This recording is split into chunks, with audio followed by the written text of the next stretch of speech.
थे चक्रवर्ती राजा धर्मात्मा थे, पर यही विचार करा कि जिसको मरना है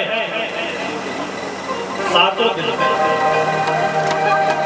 हम लोगों को भी 7 दिन में ही मरना है। राजा परीक्षित का विषय नहीं है, ये कथा हम सबकी है। मात्र भागवत में ये मत समझिए कि कथा फैलती है। हम भी सोमवार से लगा के रविवार के ही बीच में कभी भगवान जब बुलावा भेजेंगे तो जाएंगे, क्योंकि 7 ही दिन है। और परीक्षित जी को भी 7 दिन के अंदर श्राप लगा। तो समस्त राजपाट छोड़ करके गंगा जी के तट पे राजा परीक्षित जी पहुंच गए। समस्त साधु संतों को पता लगा कि एक धर्मात्मा राजा था, जो ब्राह्मणों का परम भक्त था, गौ माता का परम भक्त था, सनातन धर्म की ध्वजा पताका हमेशा ऊपर लहराती थी। आज एक छोटी सी गलती करने पर एक ब्राह्मण बालक ने इतने सुंदर राजा, अच्छे भले राजा को मात्र एक छोटी सी गलती से इतना बड़ा श्राप दे दिया। संत लोगों को पता चला तो गंगा के द्वारे पर पहुंचने लगे, और जैसे ही सब संतों को देखा तो समस्त संतों को देख करके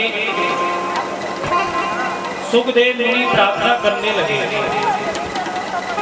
हे साम संस्मरणार्थं सद्या सुभन्ति वैग्रहा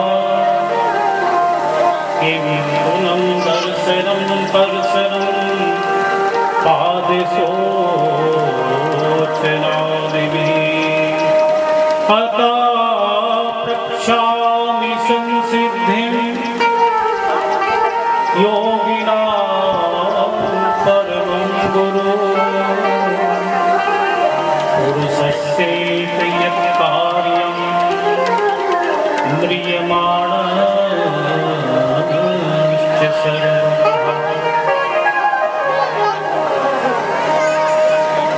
एक एक प्रश्न करा।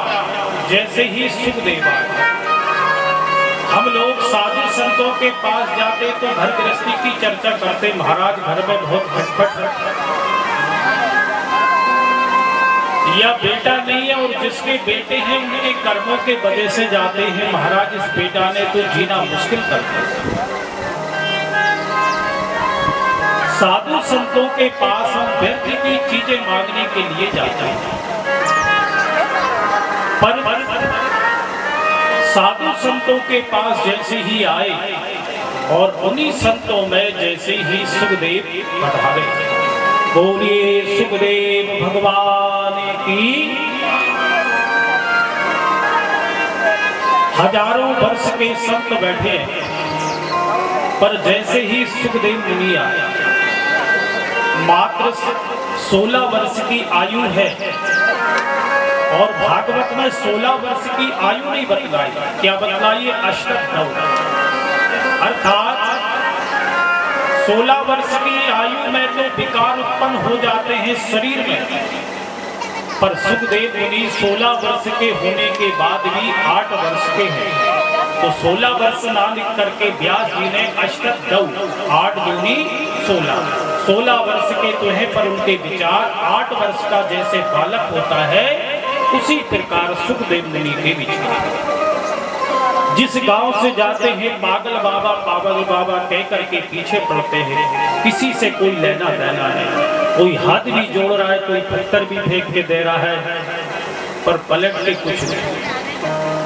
और जैसे ही गंगा के द्वारे पर संत एक से बढ़ के बैठे थे, जैसे ही सुखदेव मुनि पधारे, तत्र भवत भगवान व्यास पुत्रो, तत्र भवत भगवान व्यास पुत्रो,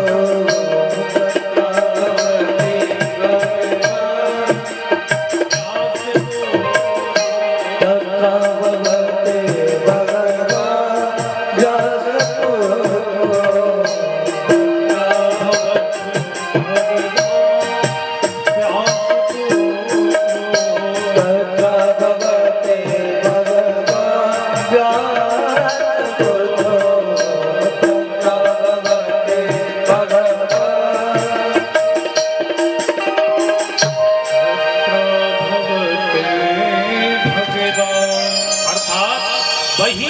परमात्मा सुखदेव के अंदर विराजमान होकर के कष्ट को दूर करने के लिए क्या लिखते हैं? तत्रात् भवात् भगवान व्यास पुत्र, भगवान ही सुखदेव मुनि का रूप रख करके साक्षात कष्ट को दूर करने के लिए। देखिए राजा परीक्षित जी के जीवन में 2 बार कष्ट आया और दोनों बार ही ब्राह्मण के द्वारा ही कष्ट आया। जब मां के गर्भ में थे तो अश्वत्थामा में ब्रह्मास्त्र चलाया, तो भगवान ने अस्त्र की काट किससे करी? अस्त्र से। भगवान भी गदा लेकर के उत्तरा के गर्भ में जाकर के रक्षा करी। देखिए विषय उठता है कि भगवान किसी के गर्भ में नहीं जाते, पर भगवान जन्म लेते हैं, अजन्मा है, ये तो संशय भ्रम है। श्रुति भगवती कहती है परमात्मा इनसे परे है, पर भागवत में स्पष्ट रूप से लिखा है कि भगवान उत्तरा के गर्भ में प्रविष्ट होकर के अंगुष्ठ मात्र रूप रखते और नन्हे से परीक्षित की रक्षा करते। इसी वजह से एक भगवान का नाम उत्तरायण भी है। नन्हे परीक्षित की रक्षा करी तो अस्त्र की काट भगवान अस्त्र लेके गए, पर इस बार भी ब्राह्मण बालक है, पर इस बार अस्त्र नहीं चला, अब की बार वाणी का वज्र चला। तो वाणी की काट होती है वाणी से ही। तो सुखदेव मुनि ने भागवत की अमृतमयी कथा गोविंद की लीलाओं को सुना करके जो मृत्यु का भय है उसे दूर करा। प्रार्थना करने लगे कि म्रियमाणस्य किम कर्तव्यम, जिसको जल्दी मरना है उसे क्या करना चाहिए। कितना सुंदर प्रश्न है, ये हम सभी लोगों का ही प्रश्न है, मात्र परीक्षित का प्रश्न नहीं है। आया है सो जाएगा राजा रंग, कोई सिंहासन चढ़ गयो कोई बांध गयो जंजीर। मरना तो निश्चित है, दुनिया में कोई काम आपके हो अथवा नहीं हो, पर मृत्यु अटल है। जिसने जन्म लिया है एक ना एक दिन उसको विदा होना ही पड़ा। तो एक ही प्रश्न करा कि जिसको जल्दी मरना है क्या करना चाहिए। फालतू की बातें नहीं करें कि महाराज ऐसा कोई उपचार बताइए। एक से बढ़ के एक संत थे और सबके प्रिय थे, क्योंकि धर्म बेटा राजा थे, पर उन्होंने ये नहीं कहा कि मेरी जीवन कैसे आगे चल सकता है। एक से बढ़ के एक संत जानिया थे, पर नहीं कि प्रिय मानस से किन कर्तव्य, जिसकी मृत्यु बहुत नजदीक हो निकट हो उसे क्या करना चाहिए। प्रश्न सुनकर ही सुखदेव मुनि गदगद हो गए, कहने लगे राजन ये तुम्हारा प्रश्न नहीं है, ये प्रश्न तो सर्वभौम है। ऐसा कोई व्यक्ति नहीं है जिसे ना मरना हो। बहुत सुंदर प्रश्न है। तो सुखदेव मुनि कहते हैं बरियाने तुते प्रश्ना